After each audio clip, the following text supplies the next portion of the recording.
Gaming in the 90s. Oh boy, it was a freaking wicked time. We had a lot of great goodies and I played hours and hours on these devices. The Game Boy Classic, oh, with the horrible monochrome screen without any freaking backlight. And when you're looking at, of course, the Sega Game Gear, I played this thing to death. Seriously, like my original one I had back in the day was completely broken. Of course, I'm going to talk about why this was, because it was not only of the do of the wear, but I played a lot on these systems and I had a great freaking time. So let me know in the comments, what is your favorite system? Which of these did you have? Or did you just have them both? Gaming in the 90s, I have so many good memories of the Game Boy Classic and the Sega Game Gear. 4 freaking batteries, but they, let's say, last for a very long time. Games like Tetris, Mario Bros, oh boy, I have so many good memories. And that's the reason why I basically dedicated this channel, Retro Gaming. Because that is a part of me that I can't let it go, because it's so much fun.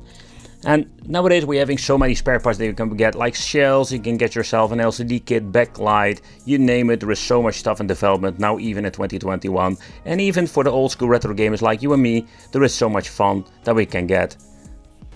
Because these devices, they will always be living forever with all the stuff that will happening now and in the future. But the Game Gear, on the other hand, was in my opinion the next level. Having a backlight features, it was just amazing. We had like freaking 6 batteries in this bad boy, still uses the cartridges, and had a lot of. And I've played my Game Boy so much that it, after all those years, resurrected like a freaking zombie, which you can see over here. But it still works. But nowadays there are so many ways to play. When you're going to collect some original cartridges, they are very affordable. Of course, there are always these exceptions of very overpriced games. But if you take a close look at some games like Mortal Kombat 2, I can say like, oh boy, this is not a good experience now, even in 2021. Asterix and Obelix, it's super cool. Sonic, man, I'm a big Sonic fan forever. I still really enjoy the Game Gear versions, and of course Columns is a fun game to play. But nowadays, a lot of people are just super naughty and get yourself a Game Gear flash card. You guys flash all your games to it if you want to, and you don't need all of these anymore. So in that case, even then, when you're having like a fully modded system, you can make it even more naughty and ultimate with a flash gear and some other devices, cartridges out there that you can get. But in another video, we'll talk about more the flash gear. Is this thing worth your money? And how will it load up the games? Because there we're going to get some significant differences when you're looking at some of these cartridges. Because they are cheap, they're from AliExpress, but not always, they are always great. But the Game Gear, on the other hand, was in my opinion the next level. Having a backlight features, it was just amazing. We had like freaking 6 batteries in this bad boy, still uses the cartridges, and had a lot of great games. But nowadays you can still get them. What I already mentioned, the problem with these devices are like the backlight will always work, but the capacitors will break down. And even now in 2021, oh boy, I can tell you like this screen is not the experience that you want to have. Capturing from it, it's possible. The D-pad feels very comfy. It feels kind of sturdy compared with the Game Boy Classic. But for all of these things now we have a solution, and that is what we're going to talk about today. A couple of months ago I picked up this fully customized Sega Game Gear. There was this guy on my local marketplace selling this, and by the way, there are a lot of people selling this Game Boy nowadays. You can find them on eBay, like there are so many places, but the question remains, is it worth getting in 2021, even with all the upgrades we needed back in the day in the 90s. But you can get yourself an LCD for every single system, and when you're going to do a side-by-side comparison, you can see that it's just such a major improvement. And if you just want to play some Sega Game Gear games, and you don't want to have the hassle with an old display like this, I think when you're comparing them side by side, oh boy, it looks so much better. And that's, in my opinion, one of the best upgrades I ever had when it comes to the Sega Game Gear. Even we have so many options and so many ways to play when it comes to Sega Game Gear, because you can play it on your phone, you can play it on a Chinese handheld, but I wanted to play it on original hardware. For me that is like the best and, like I say, the awesome way to experience the old school retro games, but only with a new 2021 touch.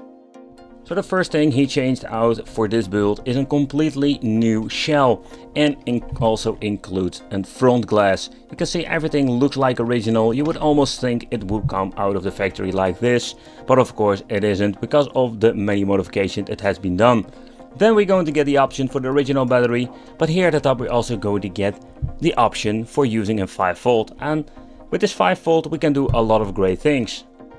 Okay, so with 5V we can just use a phone charger. You need to take consideration, you need to get a really good one, otherwise it doesn't give enough power. And we can use a power bank.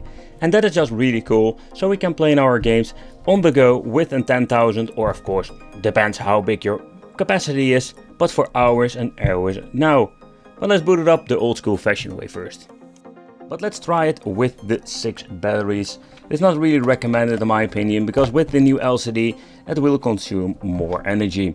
So booting it up, you will be reintroduced with the Sega Game Gear in 2021 with a beautiful IPS display.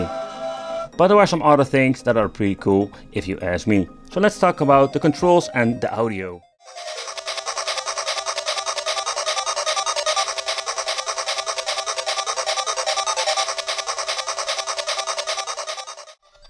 But the audio itself is super loud now. Like with a lot of Game Boy Classic systems, we can improve the speaker and we're going to get a way better experience even for a mono speaker. And I think that is just a major upgrade for this Game Gear. So the first thing I noticed when playing this device is that the D-pad feels way better. It doesn't feel that sturdy or schmoosy, to be honest. And even with the buttons, I think this thing even plays better than the original Game Gear laying around. So that is something that is always like a great thing, because when it comes to custom shells and custom buttons, it's like a question, will it play the same or better than your previous system? And with this, no problem at all. So I'm very glad with the Game Gear when it comes to the controls and of course the beautiful display.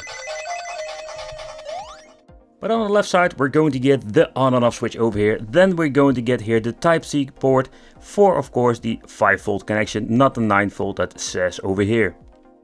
At the right side we're going to get all the options like with the original Game Gear, headphone, volume control, and we're having still the original port for connecting with another Game Gear. And at the right side we're going to get the brightness control. And I even didn't put it on the maximum brightness when recording a video. I must say that I put them on, let's say 80 up to 90%. That is the most beautiful part of it. If you're going to put the maximum, it's going to be too bright in my opinion. But the option is here, so you can change out the brightness. Even if you want to put it on a very dark option, it is possible.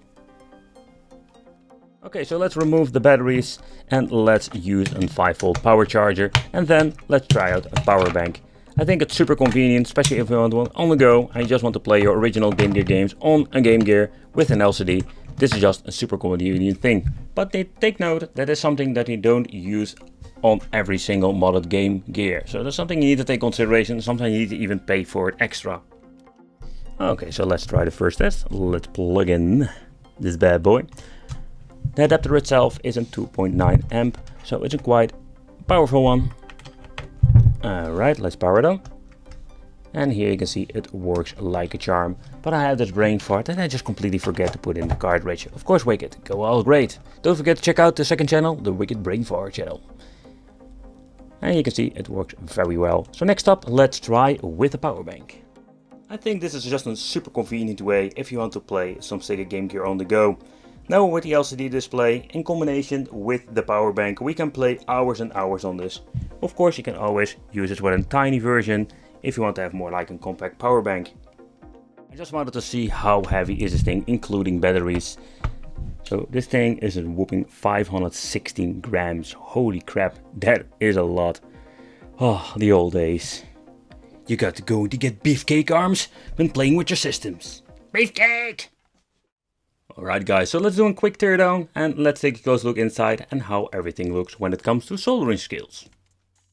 Let's take a close look at the top PCBs, because one of them is of course new. Here we're going to get the Clean Power Game Gear Edition. This is a special PCB that they made for the Game Gear, so you can upgrade this old beast and then we can use a power bank of course. And then we have the option to use an adapter, and overall like a 5V solution is pretty cool and genius.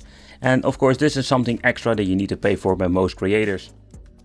Also what he did a completely recap of the mainboard. I already told you in the beginning of the video, just like common issues with these Game Boys. But the modification is no like joke, because what you can see over here, we need a complete new PCB for the LCD itself. And here you can see at the left side we're going to get the cable, or it's more like a very thin PCB that goes over here soldered to the main board, because here we can control the brightness of course. But I also need a lot of different soldering points. So also here I would say the soldering itself looks very nice, but that's one of the upgrades that you need to do if you want to assemble it yourself. And the same story applies here at the right side. Here we're going to get the same kind of situation, that we have a lot of, let's say, new soldering points that we need to connect to the main board for getting the LCD to work on the old tech. And over here in the middle we're going to get the ribbon cable that goes to the LCD, that is basically on the other side of course. But take a consideration, you can make it yourself. It's just a kit you can pick up. You can buy the shells if you want to, there are like a lot of great custom shells out there. Or what you can do is just get yourself and pre-build one. It is all up to you, but I just wanted to give you a quick look in the inside. But is this just the ultimate way to play? That is something of course you need to decide for yourself, because how far you want to go with this hobby. Retro gaming, it's a very expensive hobby. There are many ways to play. To begin with, we can use different cartridges. I've shown you like there are a lot of cheap ways to play, so when you're getting yourself an ultimate card, you can get yourself a flash gear. They are super cheap and like the ultimate nutty way to play. The original Game Gear, even mine, had still some issues. The previous owner said he didn't completely recap, but they still have issues with this bloody thing. And I'm so happy that I have now like a completely refurbished one with a new LCD and of course completely new PCB components in it. But the biggest downside is just that this thing is freaking expensive. And yeah, I know a lot of people will use different devices to play Sega Game Gear games, but that is more the question how far you want to go with this. But what is the best way to play some Sega Game Gears for you? That is something you need to decide for yourself. I really love to play on original hardware, and even when it comes with some minor modifications like an LCD display, or we can use an external battery. I want to thank you for watching. Let me know in the comments what do you think. Hit that little bell, become one of the Wicked family, and we'll see you in the next video.